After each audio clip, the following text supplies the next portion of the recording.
തിരുവമ്പാടി ദേവസ്വം ഇന്ന് കാലത്ത് കൂടിയ മീറ്റിങ്ങിലും ഇന്നലെ ഭരണസമിതി കൂടിയ മീറ്റിങ്ങിലും വളരെ വ്യക്തമായ തീരുമാനമെടുത്തിട്ടുണ്ട്.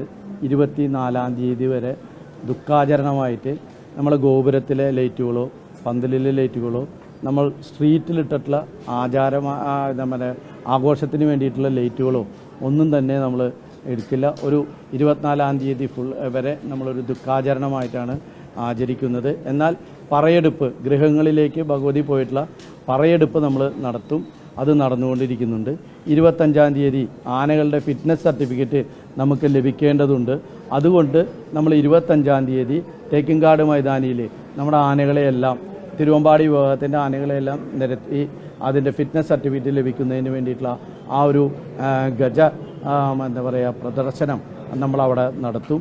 അതിനുശേഷം എല്ലാം ആചാരപ്രകാരമായി, അതൊരു ആചാരമല്ല, അതിനുശേഷം കാലത്ത് 26-ാം തീയതി കാലത്ത് മഠത്തിലേക്കുള്ള വരവ് മുതൽ 27-ാം തീയതി ഉപചാരം ചൊല്ലി പിരിയുന്നത് വരെയുള്ള എല്ലാ കാര്യങ്ങളും നമ്മൾ വെടിക്കെട്ടില്ലാതെ വളരെ ഭംഗിയായി ഇവിടെ ഈ മീറ്റിങ്ങിലെടുത്ത തീരുമാനപ്രകാരം കുടമാറ്റവും അതിൻ്റേതായ ചെറിയ രൂപത്തിലും, അതേപോലെ തന്നെ വെടിക്കെട്ടിന് പകരം ഞങ്ങൾ കതിന വെച്ചുകൊണ്ടും ചെറിയ 4-5 കതിന വെച്ചുകൊണ്ടും ബാക്കിയുള്ള കാര്യങ്ങളെല്ലാം ആചാരപരമായി കൊടിയേറ്റം ചെയ്തതിനാൽ, ഭഗവതിയുടെ അവിടെ കൊടിയേറിയതിനാൽ ഇനി ആ കൊടി ഇറക്കി 27-ാം തീയതി ഉത്തരം വിളക്കോടുകൂടി കൊടി ഇറങ്ങുന്നത് വരെയുള്ള എല്ലാ ചടങ്ങുകളും അതിൻ്റേതായ ഭംഗിയോടുകൂടി നടത്താനാണ് തീരുമാനിച്ചിരിക്കുന്നത്.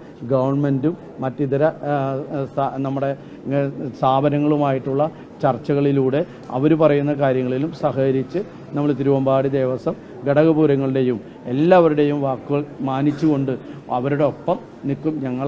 ഞങ്ങളുടെ കുട്ടികളാണ് ഇതിൽ കൂടുതൽ മരണപ്പെട്ടിട്ടുള്ളത്. അതുകൊണ്ട് ഞങ്ങൾ മാറി നിന്നാൽ നമ്മുടെ പൂരത്തിൻ്റെ ഇതുവരെയുള്ള എടുത്തുള്ള തീരുമാനങ്ങളിൽ നിന്നും വ്യതിയാനം സംഭവിക്കും. അത് മറ്റുള്ളവർക്ക് ഒരു തെറ്റായ മെസ്സേജ് കൊടുക്കാൻ സാധിക്കും. അതുകൊണ്ട് നമ്മൾ അവരുടെ കൂടെ നിൽക്കണു. ഞങ്ങൾക്ക് ദുഃഖമുണ്ട്, ദുഃഖമല്ല, ഞങ്ങൾ കടിച്ചമർത്തി പൊതുജനങ്ങളുടെ വികാരത്തിന് വേണ്ടിയിട്ട് ഞങ്ങൾ ഒപ്പം നിൽക്കുന്നു.